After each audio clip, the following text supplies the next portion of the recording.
why it's freaking doing.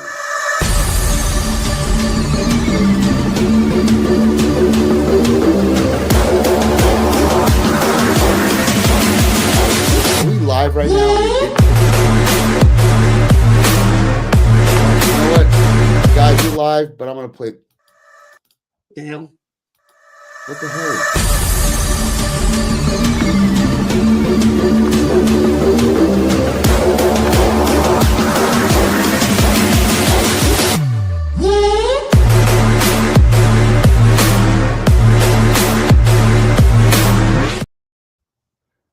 I don't know what just happened there, but we're gonna try that again, guys. Hey, for the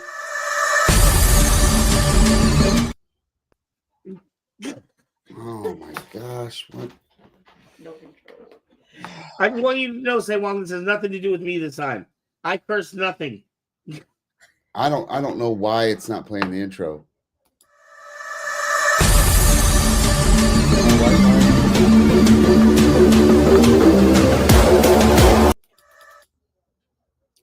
It just stops itself. It's just not even playing, bro. Like, I mean, I'm seeing nothing is playing. I just tried to play the flow artist, and your mic cut out, and it's still not playing. You know what?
What the heck? I don't know what the heck happened, bro. That was like so it's weird. the poltergeist in your room. I'm telling you. I know. You said there was a poltergeist. You were supposed to correct you that. told me there was a poltergeist in the room. Camera, and I didn't believe it.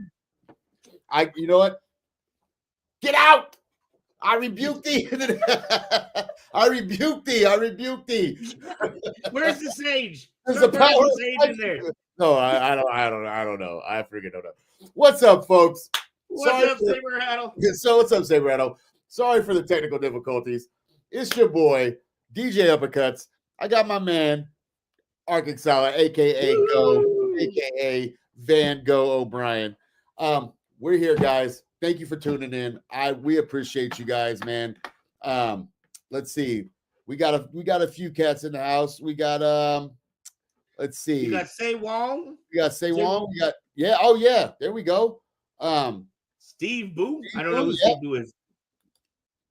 I don't. And Jay Knock. What's up, Jay Knock? Yep.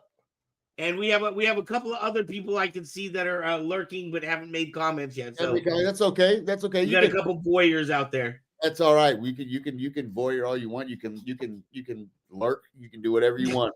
We're just glad you're here. We're glad you're here. So we are glad you're here. You know, I was watching a different like YouTuber, and it was like this like newer guy, and he had an audience of like 4 people or so. Or no, he had 10 people. And his like mom walks in the room. She's like, "What are you doing?" He's like, "Mom, I'm on stream right now. There's 10 people out there." He's like, "Can you imagine? That'd be like if 10 people were in this room right now. That's how many people we're talking to." And sometimes I stop and like I forget that that's there's real people that are actually watching. It's not just the 2 of us here. I know. And sometimes, honestly, I feel like sometimes it is just the 2 of us, and I forget that there are other people watching this. I say things sometimes that I don't realize that I'm saying in front of anybody but you, because you and I are so comfortable with each other. Right. And so like I really get like I forget that. It's like, dude, not everybody is like at our level of comfortability with the things I'm saying And that's here. probably a good thing. Yeah, I know. That's what I'm saying. That's my point. That's exactly my point. So, well, dude, it's good to see you, man. It's been a long week, and I'm glad. I'm glad to see a friendly face. So, Yeah, you guys, it's out. It's snowing where you're out, right? Isn't that what you said? yeah, dude, we got our first snowfall of the year, man, and it's not sticking, but it's cold as. Yeah, we're a family show, so I can't say exactly how. But it's freaking cold. It's cold. So, but yeah, dude, we our temperatures dropped from like we were at like maybe the 50s. Well, 50s is shorts weather for us in Michigan right now. 50s is shorts weather. So now we're in the 30s. So and we're dipping down even into the 20s. Like tonight, it's going to be like 29. So yeah. Or is it 29? Yeah, it's like 29, 25, something like it's gonna be 25 degrees. So yeah, it's cold out here in Michigan. But yeah, dude, we've got a pretty cool show tonight. I'm excited. I'm excited too, man. Hey, Duran is back. Hey, hello, my Kyber family. Hey, hello back to you, Duran. Yeah, dude. Like right off the top of the show, before we go too much further, this is something we always forget to do, but it is important to help us pay the bills. Do not forget to head over to kybercave.com. Now, I want to let you know we are in the process of revamping things, reshaping things.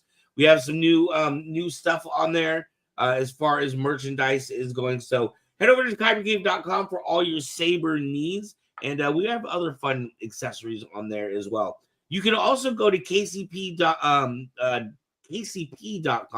I'm sorry, kcpmerch.com. kcpmerch.com. I just put right, and that would be stuff for specifically for this show and our channels. For instance, Retro Alcove has you can get beer steins.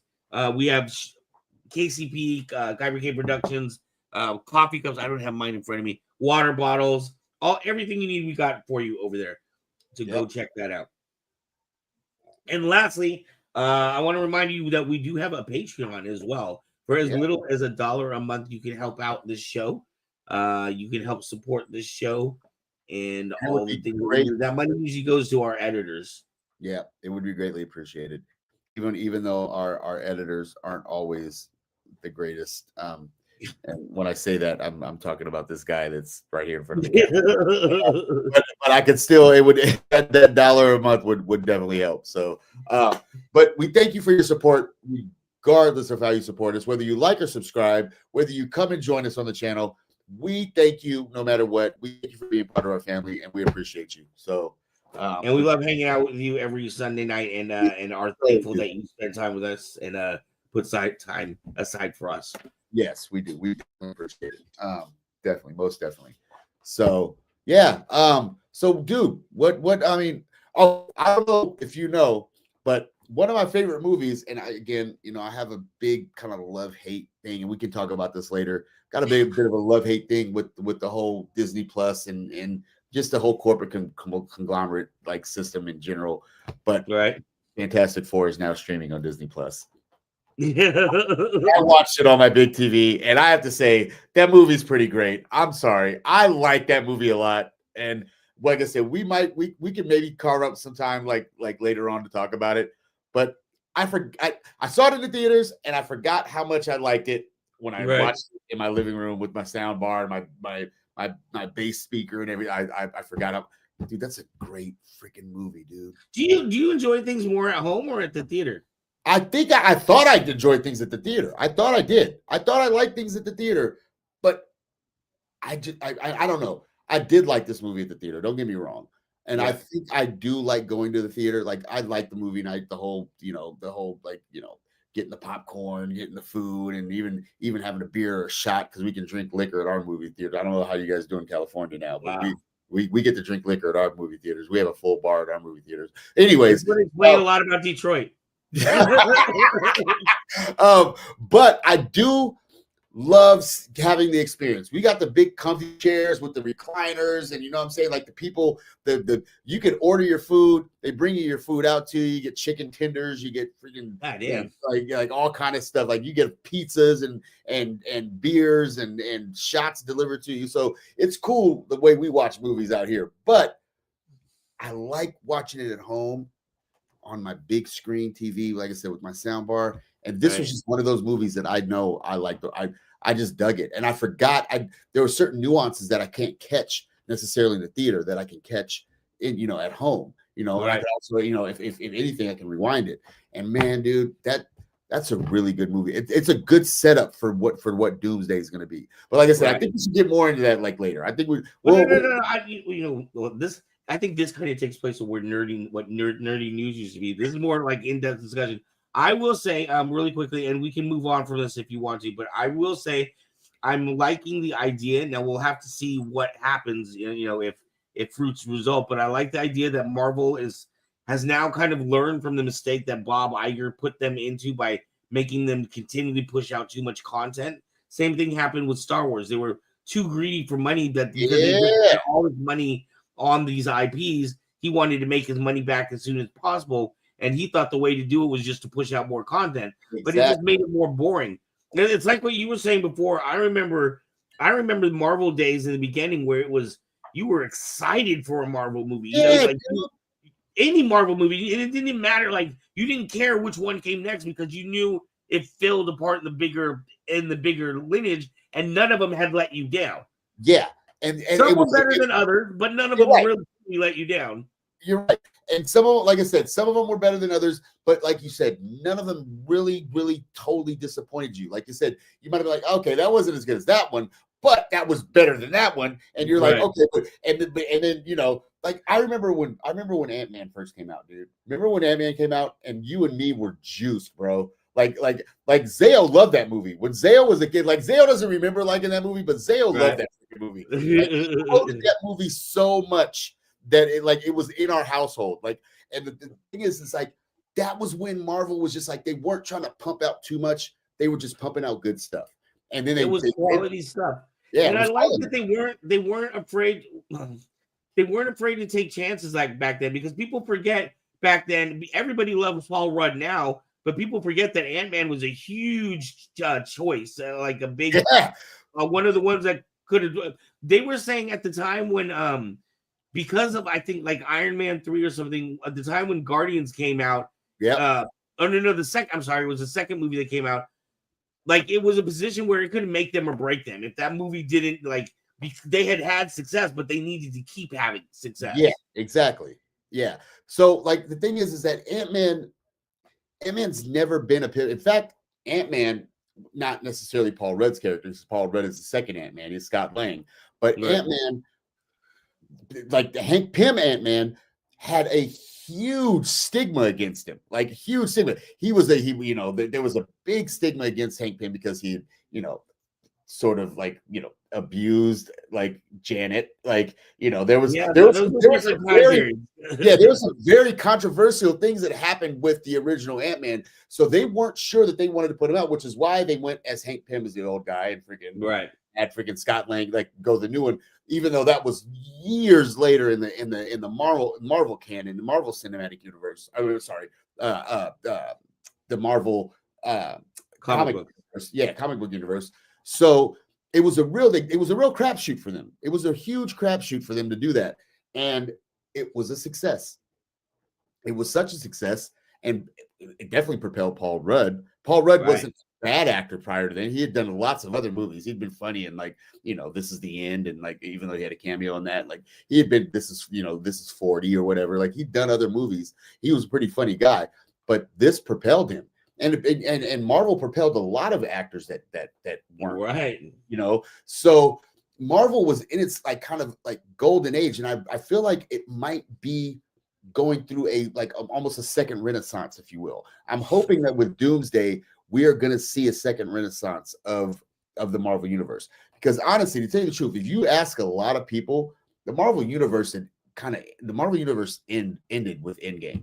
Like Endgame was like the last one for a lot of people. You ask a lot of nerds out there, and Endgame, it was like, okay, that was the final great one, and then Marvel fell off. Like, the only redeeming qualities for Marvel has been like the Daredevil series and like a few. Dude, I love WandaVision. I love WandaVision too. I was gonna say there's been a few sprinkles of some things, But besides that, like there's been some really big flops in the community, the greater community involved. Like, so I don't know. What's the I'm matter? excited. You don't like She-Hulk twerking? Honestly though, honestly, I love everything Marvel. Like I can appreciate everything Marvel. I did like She-Hulk. I thought She-Hulk was really good. I'm sorry, dude. I like She-Hulk a lot. And it's really hard for me to say that I personally don't like anything, but I hear the talk of the town, and a lot of people that a lot of times that I might like something, not everybody's like on board with it. You know what I'm saying? Like, and for the most part, a lot of the fans aren't. But I feel like with Fantastic Four First Steps, I even feel like with Thunderbolts Thunderbolts was a really good movie. I feel like First Steps is definitely a progression.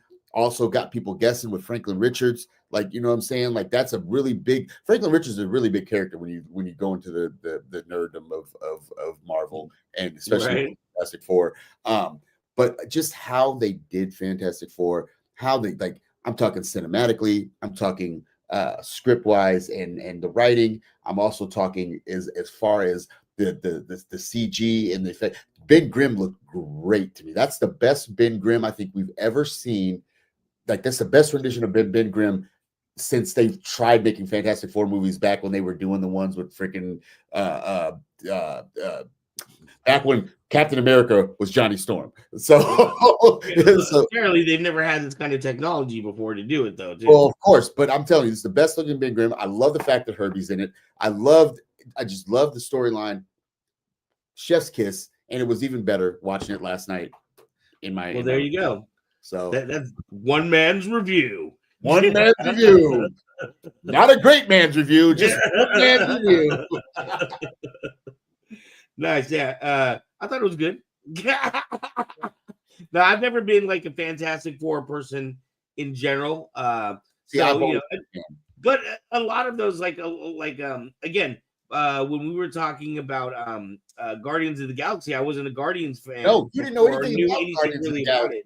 Yeah, but again, that has been the beauty. Like me being a super duper over expansive Marvel comic book nerd, like all of these characters, I've grown up with these characters from Rocket Raccoon to Star-Lord. Star-Lord wasn't the first leader of the Guardians of the Galaxy. I know that, but he was definitely a very character. Like I've grown up reading all of these characters. So to see these characters come into fruition has always it's been a blessing for me. But there's a lot of fans and a lot of true fans, a lot of Marvel fans that may be more niche fans, and they didn't know about those things.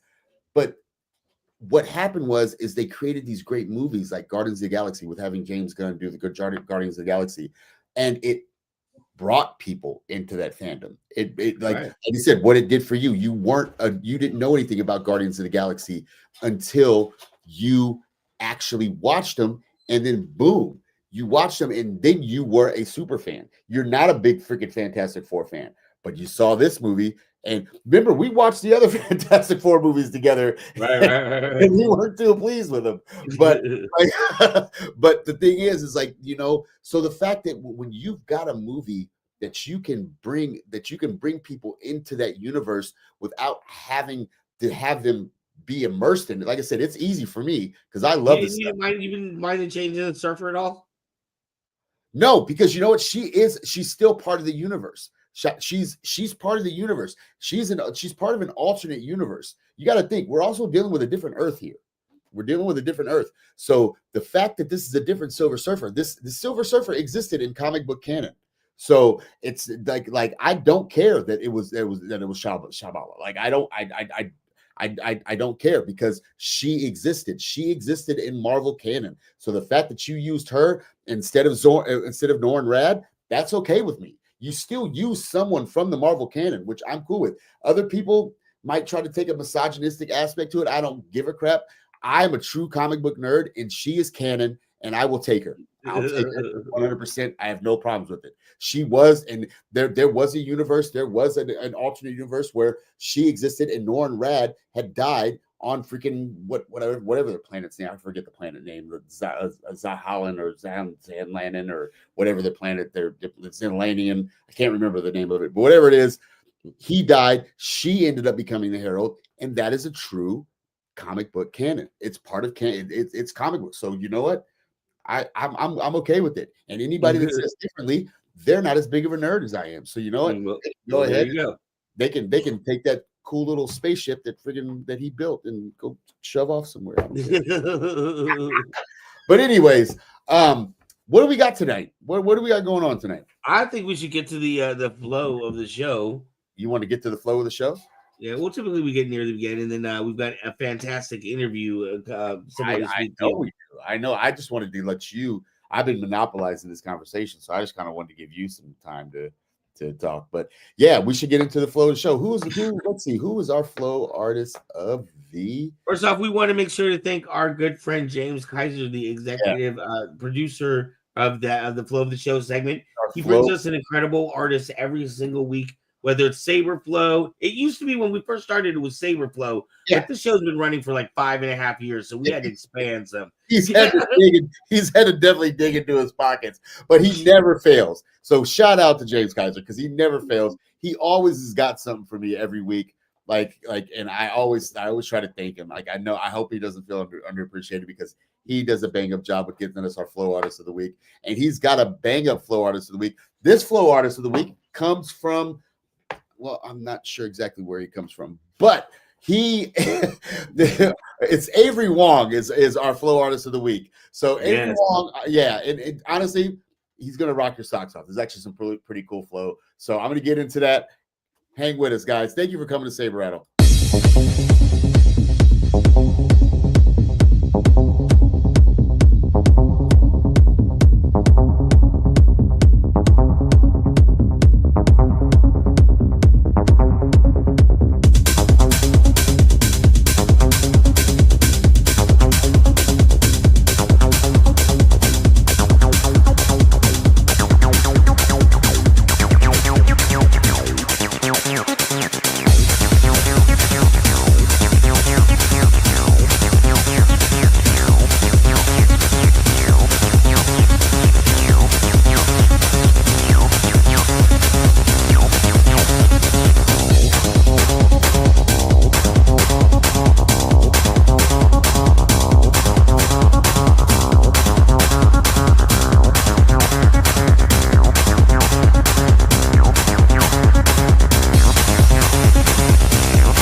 That was dope, dude. That's actually if you've ever seen people do that with lightsabers, we call Levisaber. Levisaber. Okay. I just thought it was really cool. So which is why I played the video. I have to really just reverse back to a quick question that you asked me that I think we should pose to our viewers. That was the fact that whether do I like going to having a movie theater experience or having the movie experience at home? Do I prefer it? So I want to pose this question to our audience. What do you guys prefer? Go ahead and start throwing them in the comments, and we'll circle back to it. I think we should circle back to it because I think that's a pretty cool topic to talk about. Maybe we can look on it at the end of the show. Well, okay then. Yeah. So, but yeah.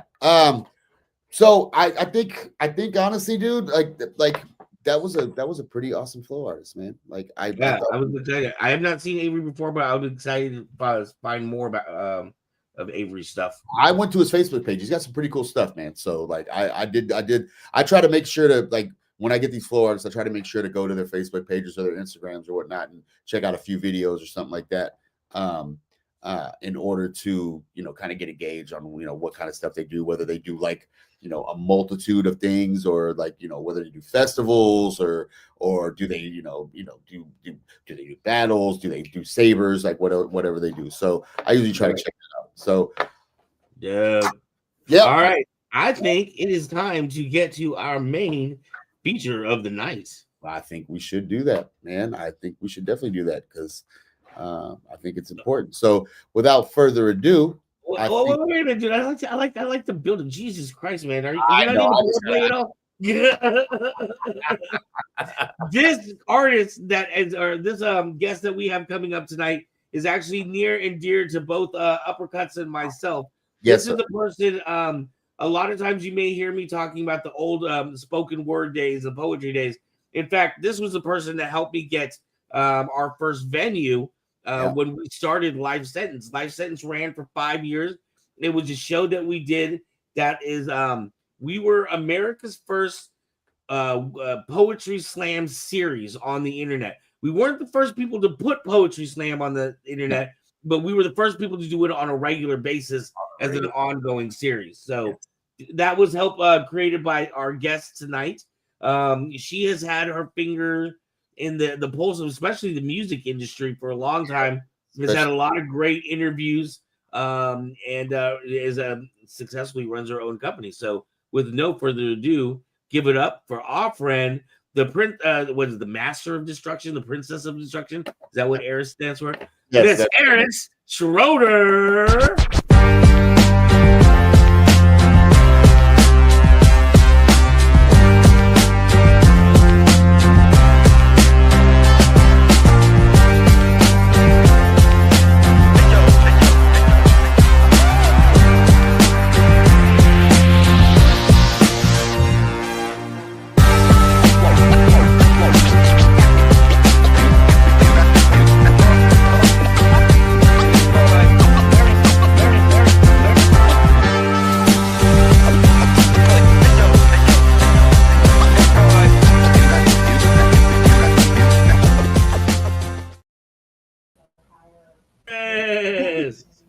What's up?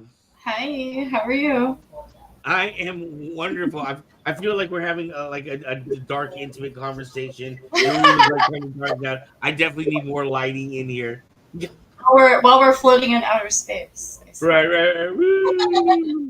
What is up, my homie? It's so weird. Like, I've been doing this show for a while now, and every time I interview somebody, it's celebrities or people that are meeting for the first time. You're one of the few that like I have personal connection with from like so long ago. And then on top of that, with Uppercuts as well. I mean, the fact that we all like it, every time like I think of like any of you guys, it brings me back to like early 2000s. The good old days. The good old days. The good old days. And you know what's amazing is we were just talking about right before we were talking about a great friend of Sacramento, Kirk Parker. He will always be missed, and how connective he was in bringing different people from different cultures together. And then I just stop and think, it's kind of crazy. Some of the things that we did back then still affect Sacramento now. Like it's still like reverbs and like little rings. You can see poetry spots where there's influences from poets that we've touched. You know what I mean? And so it's kind of crazy to think that at the time as young kids, we're all out here having fun, with our newspapers and hip hop scenes and a spoken word, but we didn't really realize we were creating culture. We were creating something that would resonate for years, long after we had all left the scene. I mean, hell, you moved to Hawaii. Yeah, I mean, like, I really feel like we were not only just like creating the culture, but we were opening it up so that, people could actually see what was going on. It wasn't just like creating it. It was more like, here, this is what it is. You know what I mean? It's already there. It just needs to be pushed up. So, Right. Well, before we go too far, while I'm gushing about the good old days, why don't you let people know who you are, a little bit about what you do, what you have done ever since I mean, hell, I'm looking at your logo. That's the same exact logo I saw like 25 years ago. Well, almost 25, but Oh, almost 25. Jesus, yeah, I know. I'm not one of those type of Asians. I'm not good at math. well, it'll be 25 in August of 2026. Wow. So yeah, so basically, I started one of the first online magazines in California. And I never really thought about it, but I'm actually the first female to start an online magazine, Wow. of like music, art, and culture. So I started that, and then that started to grow, and especially when you and I hooked up, and we were able to like do the open mic and everything with the slam team and all that kind of stuff. It really propelled things for a few years, and in 2007, I decided to start UBO Entertainment. So UBO Entertainment is basically a PR and marketing firm where we help artists. And I really wanted to get into it mainly because I saw artists that they weren't giving me the proper information I needed to write articles. Right. Because I am educated, I went to college for journalism. So and I only say that because there's so many different like blogs and magazines online, like digital magazines, similar to mine, or like you could flip through them, things like that. And a lot of them don't actually write the articles. So it's something that we do that is a little more unique. It should be the standard, honestly, but it is what it is. Right. Wow, that's really interesting. I didn't really think about what you do in terms of like with the AI now, with people being able to have AI writing prompts and things like that. Does it make your job harder because you're out here actually trying to produce real news and do real interviews and talk to real people, and other people are just getting an AI generator to write, crappy little stories for them? Sure. I mean, AI, I feel like should be used as a tool to assist you. I don't think it should be like your main thing to go to. Right. You might use it to gather information. You might use it to get links. You might use it to, just things like that. But I definitely would not like use it to be like, oh, here's this information. Let's pop a story out and publish it, because that's not who we are. We've been creating like genuine content for like nearly 25 years. So. Right. What do you what do you remember most? Do you have any like memories that stick out? Like, I mean, I remember you've done some pretty good, pretty big name interviews, and it's kind of interesting, like I said, how we used to float between the Sacramento scene, and then kind of all float out into our own things, and then kind of come back together again and like share everything. So who's been like some of the bigger people you've gotten a chance to interview that have been influential to you? I mean, we've interviewed a lot of people. I was actually going to say, while you guys were talking earlier, that Kirk Parker got to interview Talib Kweli, so that was pretty cool. I couldn't go because I was working in restaurants back in the day, and I couldn't go. So I was like, Kirk, can you go to the boardwalk in Orangeville, please? And he's like all the way in Westack. He went all the way out there to interview him, and I was like, oh my God, like, I wanted to go so bad. But yeah, that was a pretty good interview. Yeah, I mean, we've interviewed a lot of people. Kill the Priest, KRS-One. I'm just trying to name names. Locally, we've interviewed. I remember Gifted Gab. Oh yeah. I actually interviewed him when he was in Australia, so that was pretty cool. And then when he came back into town, I had a photographer sent out to San Francisco, and he shot pictures of him on a roof. And then we made this story. Yeah, and in fact, after I'd moved from Sac to the Bay, and then I went up to Humboldt, there was this event. It was like the spring harvest event in Humboldt. Go figure. And and Gifted Gab was performing, and it was like the last saw him perform, and it was so crazy because he started to perform, and then out of nowhere, the rain started, and he didn't care. He was like, "We're gonna keep going." And I was like, yes. It was so, yeah, it was dope. Small world. Mm-hmm. So, what is it that would you say that your mission has changed, or do you still feel like you have the same mission to help young and aspiring artists kind of get their stuff together to be able to like present themselves properly, or is UBO moved past that to other things now? Yeah, I mean, we still support artisans, creatives, entrepreneurs, mainly people in music, people that write books, people that have films that come out, independent films, um, you know. So we do push that. And then on the other side, we have the UBO Entertainment, which is the PR and marketing firm. So on that side, we also work with similar types of clients. So we have music clients, we have business clients. We're trying to expand into like other kinds of business, but it's really more about like entrepreneurialism and like people that need websites and press kits or business plans or things like that. So, Wow. Has technology changed how you do that now? Like, are you constantly having to, with all the new, like Blue Sky and all the new sites that come out, are you having to evolve how you market your messages to people, or has it pretty much been the same throughout the test of time? I think I just do things my own way. I don't really follow like certain particular standards and things like that. I learned a long time ago it's better to be like out there in the streets, go to the events, things like that.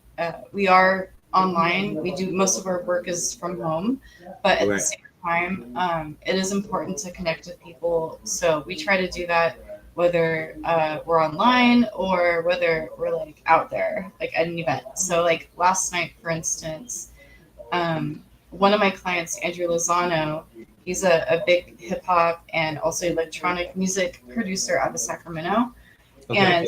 And he put a whole album out, and he's going to do more volumes of it, and it's called Hometown Heroes. So like, not Bruley, sorry, Bruley will probably be on the next one. But Mike Jordan was on there. Live Mannequins is on there. Two Uglies on there. Like there's, wow. Just, Live Mannequins. Yeah. Yeah, it's like literally all. It's like our heyday, and like all those artists. That's a try right there. Mike Jordan. Dude, I gotta tell you, Mike Jordan. Okay, so wow, as much things change. Mike Jordan, I was so now I sell lightsabers. So I go to a lot of little toy conventions and things like that. And I guess there was a guy in the booth next to me, and this guy was like pushing out Transformers, and I'm a huge Transformers fan. Turns out it was Mike Jordan. Like he had said, I heard him talking to another vendor, and I've been calling him Mike the whole time, but I didn't make the connection. And then he was like, "Yeah, I used to do music here in Sacramento." I was like, "Wait a minute, are you?" Like, wait a minute, I think I might know you. That's funny. Yeah, like me and Poor are we're still in contact. I still talk with Poor. Like Poor lives in Frisco, yeah. So like I still talk with that dude. Like, and he's not like, that's not the forefront. Like that's not his main job now as far as like putting out music, but he's still putting out really good music. And Poor's still doing his thing. So I just want to say shout out to Poor Majesty, bro. Like big shout out. We should do a 20-year reunion, like get all the old groups back together from like Sacramento and like even like maybe the Berkeley and San Francisco scene. We should do a reunion. Get the tribe out there. Get who else? Blaze. Remember Blaze? Yeah. Actually, she lives up in Reno now, and I try to hit her up, and she's like doing like her own little open mic things up there, but it's too far for her to travel. And she's still doing her thing.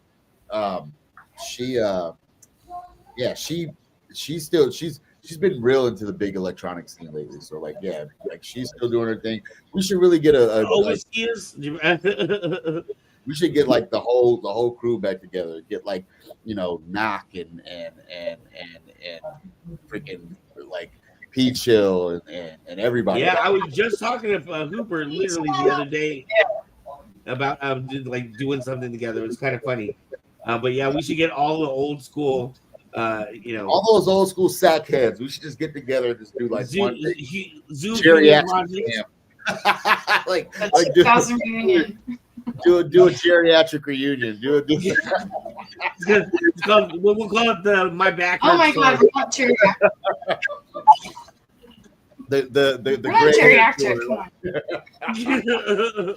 I'm geriatric. I'm old. I'm probably like yeah. So we won't get into that. Oh man. So how are you? How does is this a business that keeps you busy full time, or do you have like a regular 9 to 5 as well?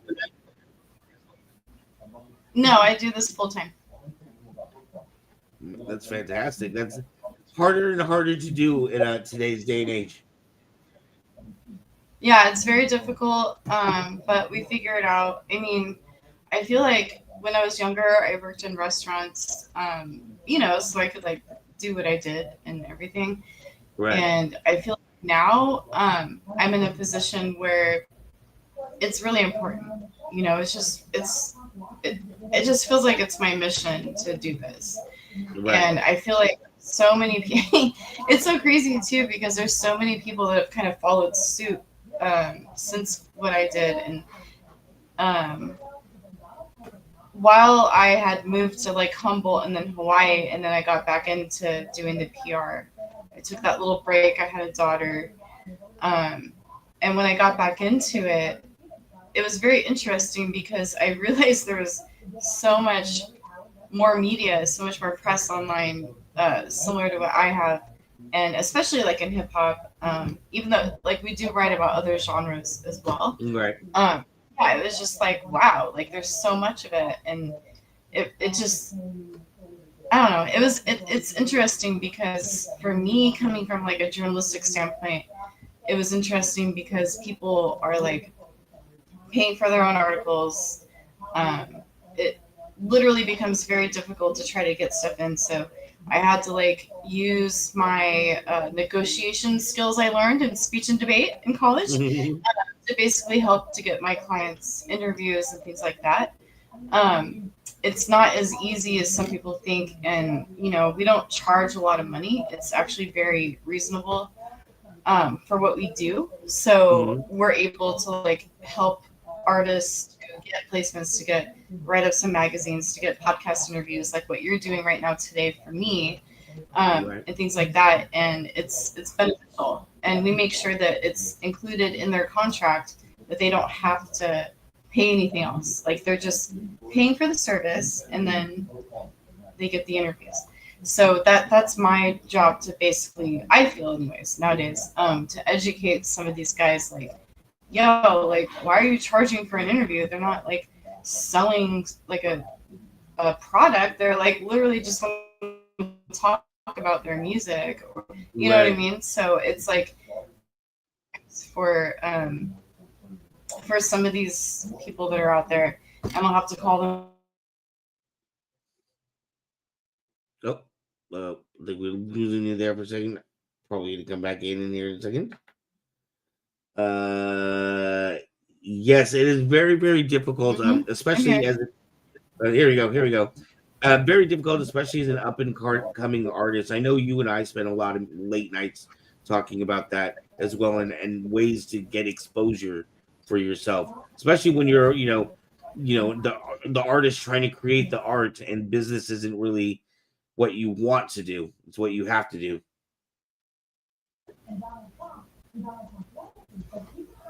The last part I didn't hear. Something about a movie? I was saying that it's hard for artists because the artists, what they want to do is create art. They're not really thinking a lot about the business side, or they don't necessarily have the expertise for that. They just want to create the art. But, without being able to get it out there and get exposure, you can't perform your art. Why? Yeah, no, it's true. So artists need that support, and a lot of them they don't have usually the time to do what I'm doing for them, and so this allots them more time to like create or go to the studio or be in your business or work, whatever it is. So you don't have to deal with like what I have to do, because what I have to do like for one artist is a lot. Like it's literally like a part-time job. So, Wow. And what are the? I mean, is it? Well, I guess you would have to be pretty successful, especially with the competition that you have nowadays and how things have changed.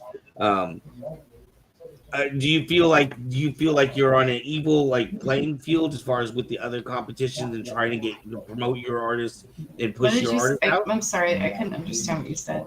I'm sorry. I'm sorry. I think you're still dropped out on our side. Do you feel like you're at a when you came back in and started doing promotion again? Do you feel like you were at an even level as other competition you were doing, even though you had been doing this for so many years prior to that, prior to other people doing it?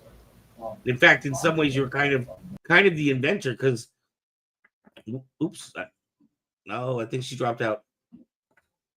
What I was gonna say Might is have that lost. I think we what might was have that? lost, but we'll get her back. Yeah, yeah. At the time, she was one of the only people doing these kind of interviews online. There we go. Here we go. I think we got her back. Here we go. I'm gonna bring her back up. There we All go. right.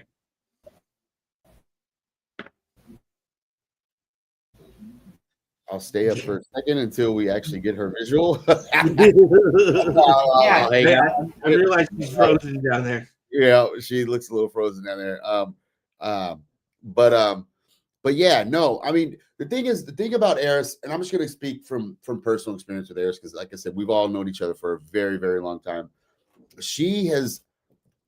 Aaris has been in the scene for decades.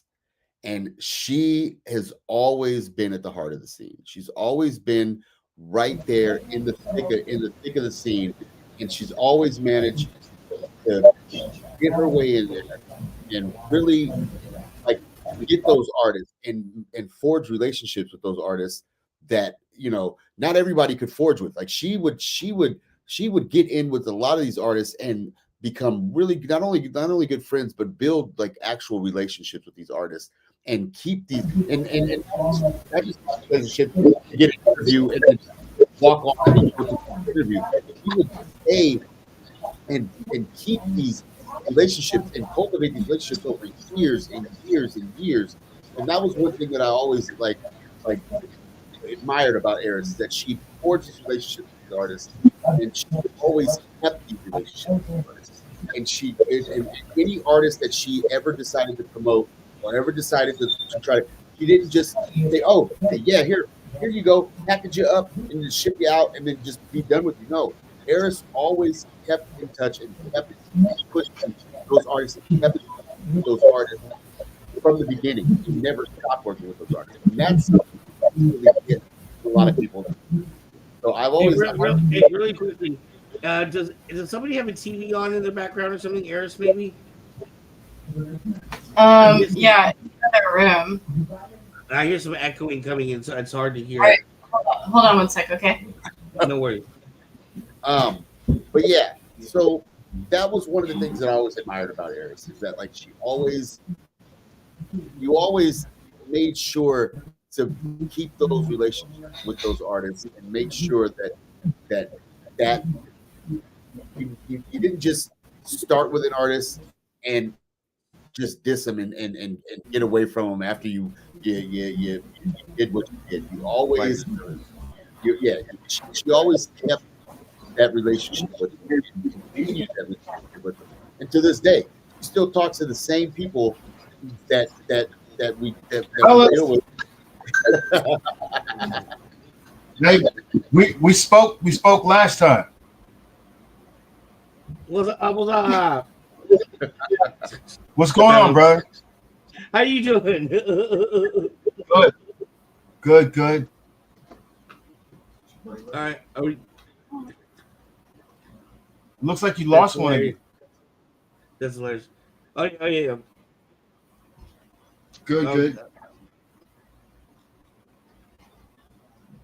there you go. Oh, there you go. All Is it right. better now? Yeah, Can you hear better totally. There was Okay, cool. there So was wait, echoing that was coming. Since you were knocked off, Lynn Uppercuts was giving you some praise about your work ethic and from his personal experience, having known you and seeing you working with these different artists, what makes you a little different. He says that you keep really good personal relationships with a lot of these people. It's not just about doing the job and getting it done and moving on to the next client. It seems like you really care about all of your artists. yes, yeah, no, totally. That was really nice that he said that. Yeah, I mean, I try to do that because I feel like, I think a part of who I am is to kind of connect with people and to educate, teach, and also to learn as well. So I feel like it's very reciprocal, and yeah, I mean, it's just kind of like the part of the power of what I do. And I think also it can be hindering as well because there's people that have more money that could do more than what I do, where I'm doing things at a very grassroots level. But and it's always been that way, and it's kind of been that way on purpose. Yeah, I think when I started the entertainment label, I really wanted. I was like, I need to turn this into a career. I'm not making money writing articles in my e-zine kind of thing. You know what I mean?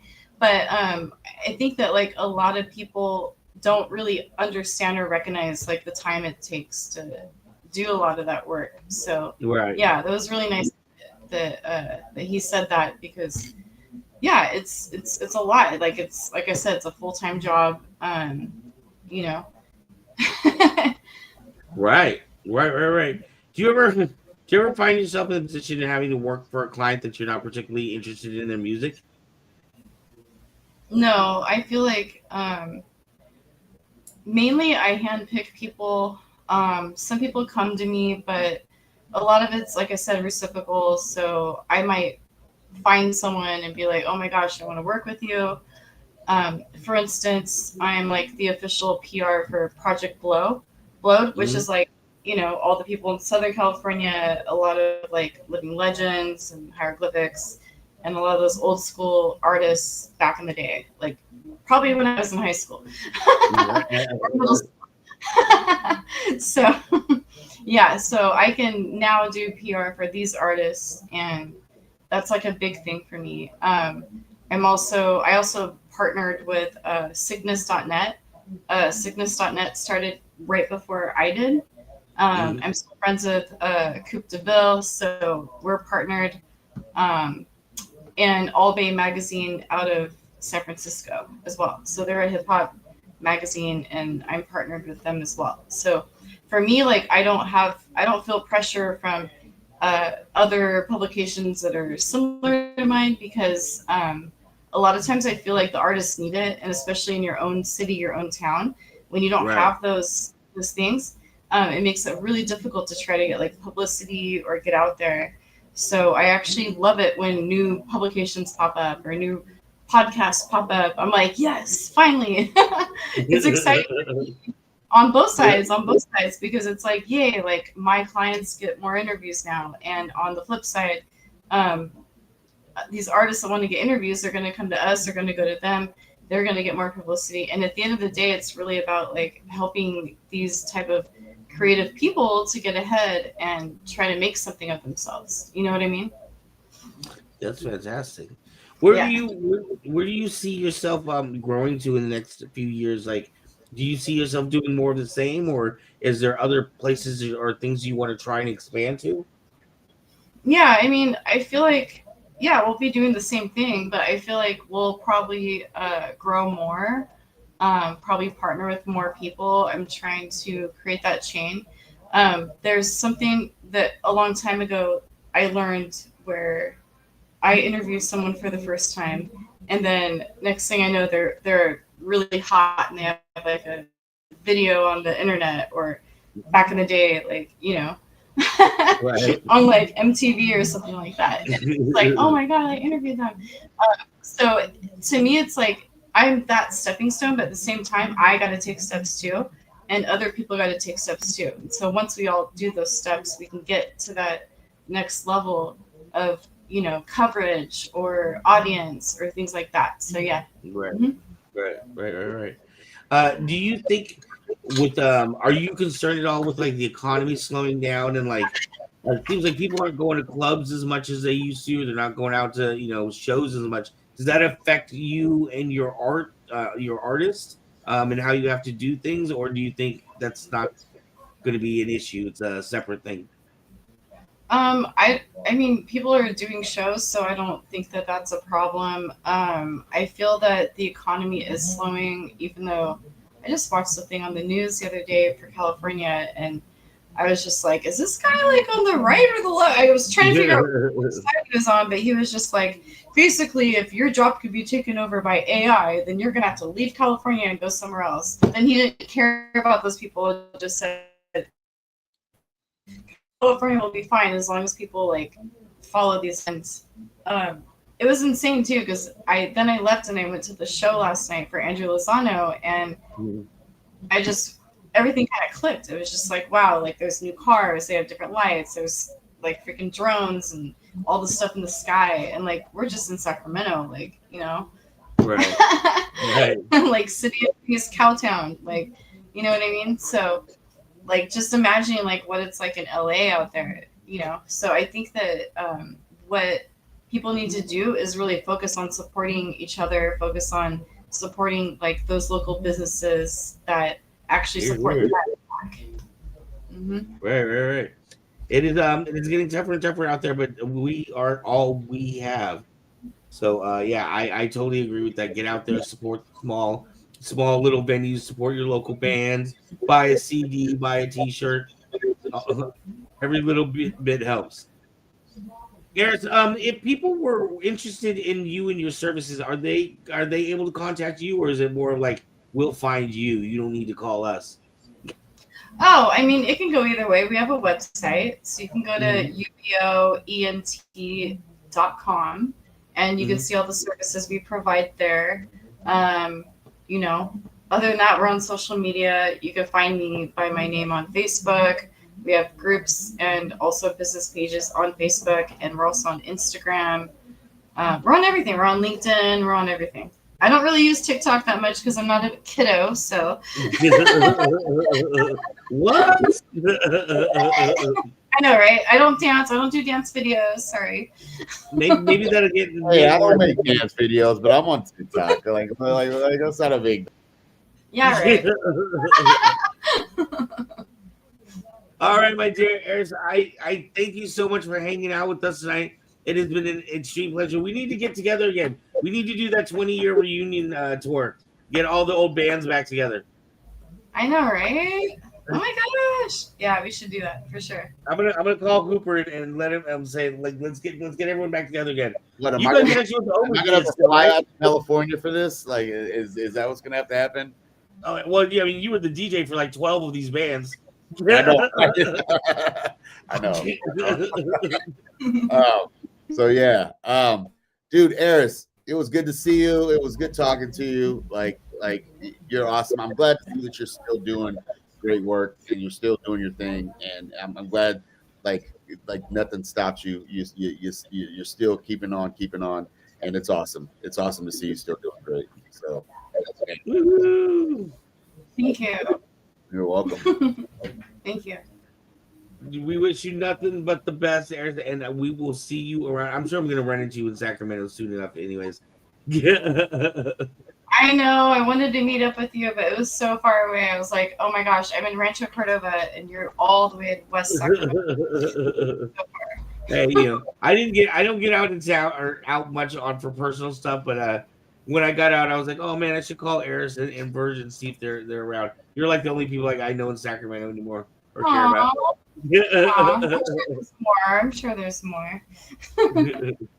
All right, my dear. Have a wonderful evening. All right, you too.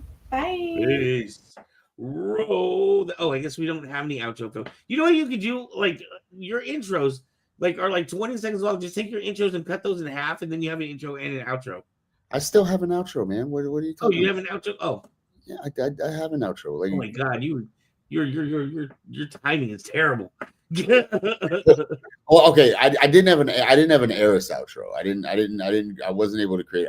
Dude, I got stuck. Like, I'm not even gonna go into it. Like, I got stuck at work like until 9 o'clock tonight, dude. So Oh wow. yeah, so it was crazy. But I was still managed to get a bunch of stuff. So I do have an outro. It's a short outro, just a quick outro. The outro that we used last week. So hey, But are you dude, talking about for the outro for the end of the show or for the end of the segment? I didn't have an end of the segment outro. Okay, that's what I was talking about. End of the That's what we're segment. talking about. Okay, yeah, I did.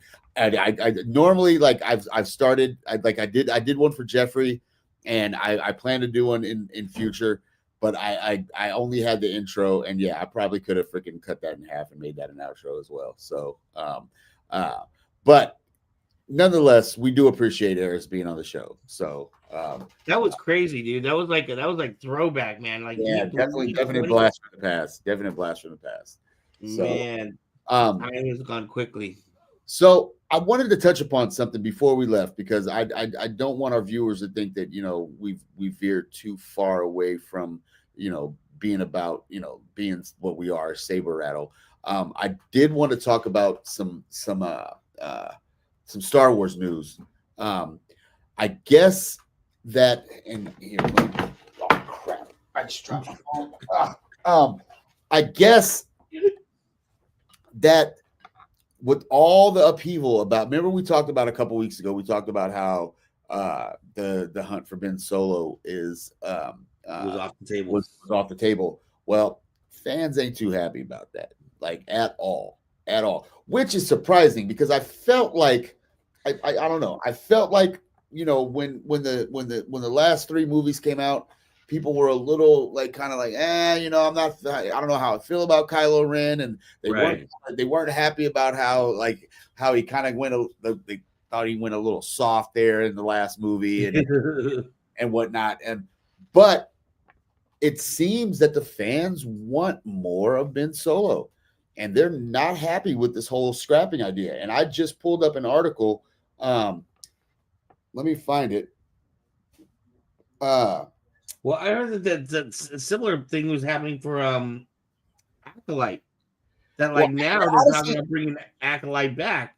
Well, and they should, dude. I think honestly, first of all, we were left on a cliffhanger for one thing. And I don't like being left on cliffhangers. I've watched too many series, even outside of Star Wars, where for some reason or another, they decided to scrap the whether it was they like the quote unquote viewership or whatever, viewership's down or whatnot, and it bummed me. There's a couple series that came out now that aren't going to continue that I was pretty upset. One being Nosferatu. I liked that show, thought it was a pretty cool show, and they scrapped it for the 3rd season. They left me on a cliffhanger, and don't leave me. First of all, don't come to AMC and then bring AMC to Netflix. So now, because I don't have a subscription to AMC, but I do have a subscription to Netflix. You bring the show to Netflix, have me binge watch 2 seasons, only to tell me that the 3rd season, which you left the cliffhanger on, is not going to be made. I'm upset, dude. I really almost wanted to cancel my Netflix subscription, but then I realized it was AMC's fault, and so I was like, dude, whatever. They've done that to me a few times, dude, with a few things. So that getting that out of the way, that bums me out, like period, when you bring stuff, because Acolyte, I did not like Acolyte. Acolyte I thought was fine, dude. Everybody talking about, it's woke, and you got females leader. Come on, man. We're 2025 now, bro. Right. Dude, get over it. The misogyny. I'm done with the misogyny. I'm done with the patriarchy, man. If women want to shine, if women want to shine, let them shine, bro. Women are dope, man. Come on. Stop it. Really stop it, bro. Let's let this, everyone has a place in this universe, dude. So stop freaking trying to pigeonhole it into something that it's not, dude. Because it was always woke if you really want to get down with it. Like, you know what I'm saying? Like it's always been progressive. Lucas was always progressive. You know, X-Men were always progressive. Like they all these ideas have always been. Stop trying to freaking pigeonhole it. Just let these things be. Let them be. Let them exist on their own. Acolyte was a good series, and you know what? The villain in Acolyte was one of the best villains I've seen in so long, bro. There was actually good fight scenes in that one. Yeah, exactly. The fight, oh my gosh, bro. That was one of the best fight scenes I've ever seen in Jedi history, bro. And I will say I wasn't too disappointed. Like at first I was like, what's going on with the helmet and the cortosis or whatever? Yeah. But I guess I did. That is a part of the Star Wars It's universe. a part of the lore, man. Cortosis is a part of the lore. And dude, that lightsaber, bro, that lightsaber was dope. I love that saber, dude. That saber's one of the dopest sabers I've ever freaking seen, man. Like, dude, and not to mention, dude. Okay, yeah, the twin thing, yeah, that was slightly a stretch, but it wasn't, man. It tied it in, bro, and it tied it in well, dude. It was still a well-written story, and for you guys to be like, oh, me about it, dude, that really just bums me out, dude, because we're all inclusive in this freaking universe, man. Right. Like we were the outcasts back in the day, man. How are you going to try to like start shunning people when we were the ones that were outcasts back in the day? We, the Star Wars nerds. Like, I definitely felt like it had a lot of flaws. I didn't think it was. I wasn't worried about wokeness or anything, but you know, burning down a mountain, burning down a building that has that's made out of stone, that was a little bit tough for me. Okay, that might have been a bit of a stretch. I'll give you that. I'll give you that. That was a bit of a stretch, but I mean, it was still minuscule. Like I feel like it was so minuscule in the grand scheme of the storytelling, and I feel like that's where we got to get back. Now, granted, this kind of went off the rails a bit because at one point Lucas was the only one doing the storytelling, and that's what people liked, and I get that. That's what people enjoyed, and that was cool. Lucas was the one doing the storytelling, and we were okay with him being the captain. Oh, my captain. Like we were okay with that. And then Lucas decided to give up the reins and let anybody that he felt was that deemed worthy, but still anybody outside of him do the storytelling. And when you put a bunch of hands in the pot, I get it. It gets a little convoluted and no, but I still think that the universe did a really good job of keeping things congruent and a little bit coherent.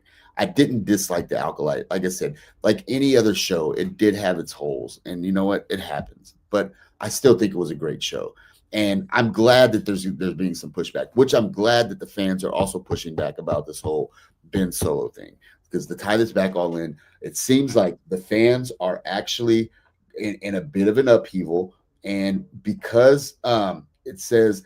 Because Marvel Comics has been releasing the canonical ongoing series Legacy of Vader, set between The Last Jedi and The Rise of Skywalker. The series stars Kylo Ren as the new Supreme Leader as he attempts to gain new power in the dark side while learning more about his grandfather. So I feel like while they let go of the one canonical story, they're going to hopefully bring this canon story that Marvel decided to bring in. And if they can adapt that into a live action or even an animated series, that's what we're kind of looking for. So just honestly, my feeling is, and I'm going to have to disagree with you with one point where you were talking about, you know, everybody wanting to follow George, because you have a lot of people that hate the prequels that I absolutely love. I love Phantom Menace, Clone Wars, and it's particularly Revenge of the Sith. But I'd say that that's where George Lucas went to hell was with those movies. Well, I think a lot of people. I think when you describe that era in Star Wars, I think the real big kick in the butt was Phantom Menace. I feel like the redemption came with ATOC and Revenge of the Sith, because I think most people will undeniably freaking say that both the second and third movies were phenomenal. I don't think anybody can dispute that. Like I personally, I definitely don't dispute that. I think Revenge of the Sith was one of the most heart-wrenching, like wonderfully cinematic, really true telling of the fall of Anakin Skywalker that you didn't get when you watched A New Hope. I'm sorry. Oh You did, man, you I would didn't. have to say I would have to disagree, dude.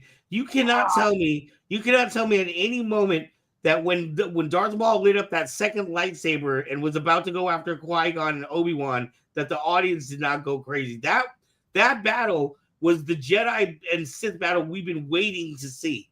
Right. But did it end the way people wanted it to end? No. That's my point. Is that when when Darth Maul got cut in half and because when Phantom Menace came out, everyone thought Darth Maul was going to be the freaking villain throughout all three of those movies, and he wasn't. Like, granted, we know that he survived, and we know that canonically he ended up surviving, got the weird robot legs, and became part of the what was it the Dawn, the Rising Dawn. Yeah, Rising. Oh yeah. What? Yeah. But we know that people were disappointed at seeing Darth Maul die at the end of that movie. A lot of, or what they thought dying at the end of that movie. But I'm talking more on the lines of Revenge of the Sith. And Revenge of the Sith brought an element about Anakin Skywalker / Darth Vader that we didn't get when we got A New Hope, which is what Lucas was trying to do. Lucas was trying to show us the goodness that was in Anakin and how he slowly turned to the dark side. It was slowly corrupted by Palpatine. And excuse me. And we didn't see that in A New Hope. You just see Darth Vader as being this evil guy that we don't even know he's Luke's father until the end of freaking Empire. So it's like, and this is why I would say, because George Lucas has always said that the movie is about, it's kind of like when you take like Hitler, right? Hitler wasn't always Hitler. He was, at one point, he was a good little boy. You know what I mean? Like, so what happens to like we're not, that's not happening on this. You're not. All I'm saying is that nobody starts off completely evil. That's all I'm saying. That George Lucas wanted to say what could happen to a person that could cause them to become Darth Vader. Like, I get that. So I would say that in relation to Adam Driver and the Kylo Ren movies, that if they are going to connect these lines, like, because what I felt like when I went in to watch 9, 10, and 11, or 10, 11, and 12, it felt like completely disconnected movies to me. They didn't feel like the same type of Star Wars movie. You're right about that. Because it wasn't about, I feel like Star Wars is about the Skywalker family blood, right? Yeah. So if you're going to connect it through Ben, I can see that. Yeah, but you connect. It was almost as if they left Ben out and was trying to connect it with Rey, which really turned her into a Skywalker. Yeah, which really made no sense to anybody, and I get that. I totally get that, which is why I had a problem with those last few movies. Right. But to circle back to the first three movies. Again, Phantom Menace, I feel like it wasn't given the credit it was due. It was a setup story. It wasn't just setting up 2 and 3. It was also had to set up 4, 5, and 6. You got to understand that. So it was a setup movie. Now, granted, Jar Jar Binks probably could have been left out. It kind of made a big difference. I'm not here to judge Jar Jar or even Ahmed Best, great actor, and I hate that he got all the criticism that he got. But anyways, I still like Phantom Menace for what it was. It was a setup movie. It was setting up a trilogy. It was setting up a septology, or what is that? A six whatever. It was setting up 6 movies, basically 5 movies in front of it, and that's a hard thing to do, to start from the beginning when you've already established a certain thing. So that was especially when your audience knows where it's going to end. Exactly. To make it connect to that point. Exactly. And so that was a really, really hard sell out the gate for him to do. And a lot of people think he should have just left well enough alone. I personally don't think so, because while Phantom Menace might have been, a flop in some other forms, I still thought freaking Attack of the Clones was awesome. Like Attack of the Clones was freaking awesome. Definitely enough action, enough character development, and definitely enough like storytelling that. Right. And then Revenge of the Sith was just the heartbreaking, heart-wrenching turn of your favorite character, which is why, again, I'll go back to freaking Phantom Menace.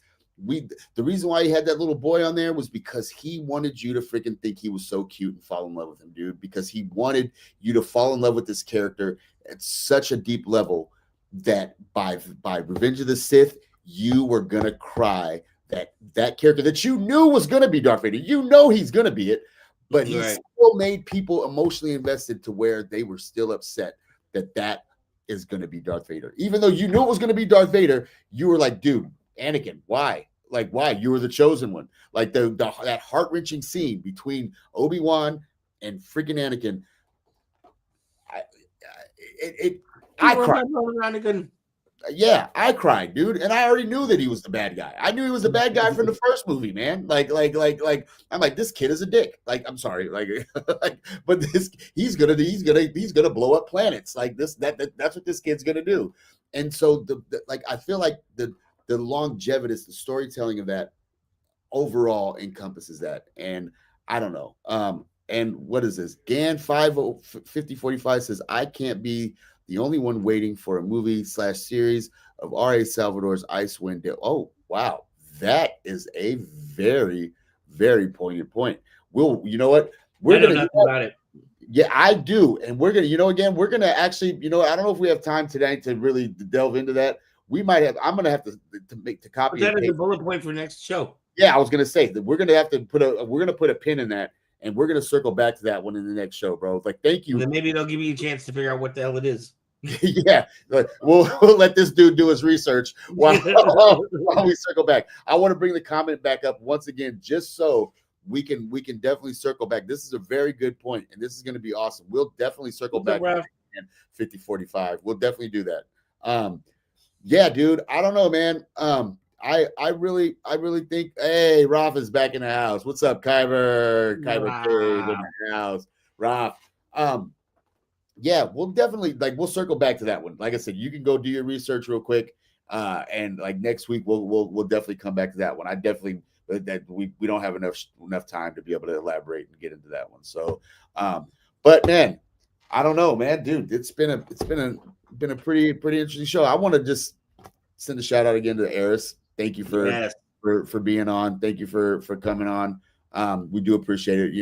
Me and this guy, like, we've always loved Star Wars. We've always been big nerds, but we did do our thing in the poetry and hip hop scene, and it was really good to kind of reconnect and talk about that. So yeah, it's kind of crazy. You don't really realize, I guess when you're living a moment, you don't realize that you're making memories. You know what I mean? Like, we didn't realize, and at the time, we were just doing what we did, and we didn't realize that it would have ripple effects throughout the community, and still be quasi relevant, like right. So like that's illegal. Yeah.